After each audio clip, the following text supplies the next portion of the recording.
Hi, I'm Richard. I'm the vicar across the north of Llyn, or at least I am for a couple more months until we move over to Anglesey. I'd like to tell you one of my favourite stories that Jesus told. It's recorded for us in the Gospel that Luke wrote in chapter 16 of Luke's Gospel, and it's called The Rich Man and Lazarus. It goes like this. There was a rich man who was dressed in purple and fine linen, and who feasted sumptuously every day. And at his gate lay a poor man named Lazarus, covered with sores, who longed to satisfy his hunger with what fell from the rich man's table. Even the dogs would come and lick his sores.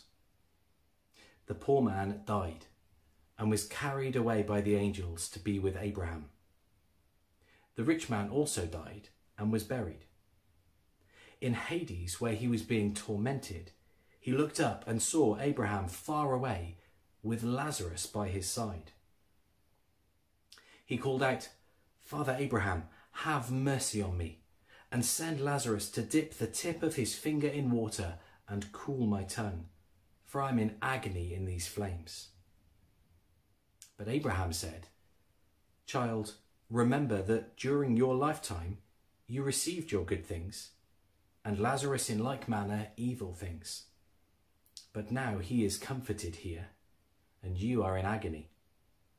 Besides all this, between you and us a great chasm has been fixed, so that those who might want to pass from here to you cannot do so, and no one can cross from there to us." He said, "Then, Father, I beg you to send him to my father's house, for I have 5 brothers, that he may warn them, so that they will not also come to this place of torment." Abraham replied, "They have Moses and the prophets. They should listen to them." He said, "No, Father Abraham, but if someone goes to them from the dead, they will repent."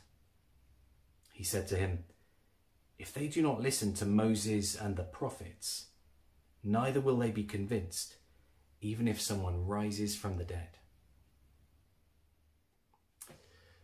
I don't love this story because it's a really easy one to read and enjoy.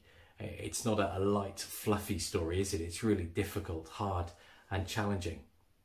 One of the challenges it brings to us is a really good one for all of us to hear, because it makes it think about how we, who are rich in many ways, treat those who are poor in those same ways. The things that we have, all that we've accumulated in our life, whether it's money or stuff or anything else that we might be rich with, how do we treat people who are poor in those ways? Because that surely reveals our heart, and it's our heart that God looks at. But I also love this story because it's got a brilliant twist in it. This is one of a few stories where we know that Jesus wasn't just making it all up from scratch. He was taking a story that was well known, a kind of a popular folk story, and he changes the end. So we get to the point where the rich man down in Hades in torment looks up and sees that Lazarus, the poor man, is there being comforted, and he longs for comfort himself, and that's denied to him. And so he asks that a message be sent to his family, to his loved ones, so that they will be able to repent, turn their lives around, and not suffer the same as he does. And normally, as this story is told, the answer is given okay, and a message is sent, and people do change their lives. But that's not the story Jesus tells. And you can just imagine, can't you, the people he was telling it to, listening to it, thinking, well, we know where this is going. We like this story because there's a chance for redemption, and it gives people a chance to turn their lives around. But then Jesus delivers a different ending, doesn't he? The rich man says that, yes, they might have, his brothers might have the law and the prophets, Moses and the prophets, what we would now know as the Old Testament, the scriptures that reveal to us how God longs for us to be, what he longs for us to be like, how he longs for us to treat other people. But that's not enough, the rich man says. That's not enough. It wasn't enough for him. It's not enough for his brothers. They're going to read that. They would have read it. They would have known it, but their lives haven't been transformed by it. Send a messenger. Send Lazarus, someone risen from the dead, and then they will believe. Then they will change. But Abraham says, if they don't believe Moses and the prophets, they won't believe even if someone rises from the dead.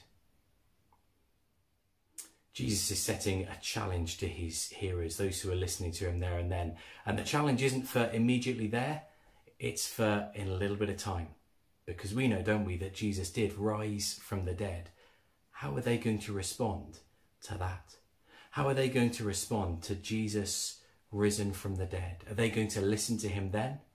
Are they going to turn their lives around, be transformed by him? Or are they not even going to listen to that if they've not been listening to the law and the prophets? How do we respond to Jesus' resurrection? Is it enough to make us sit up and think? Or can we somehow remarkably hear about resurrection and just turn our back on it and ignore it as if it means nothing?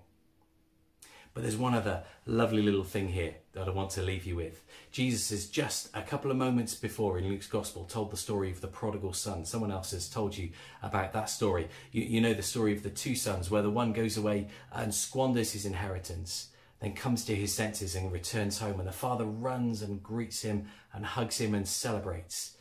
And the older brother sees this and is really disgruntled and upset. And the father says to him, you should rejoice, you should celebrate, because your brother was lost and now is found. He was dead and now is alive.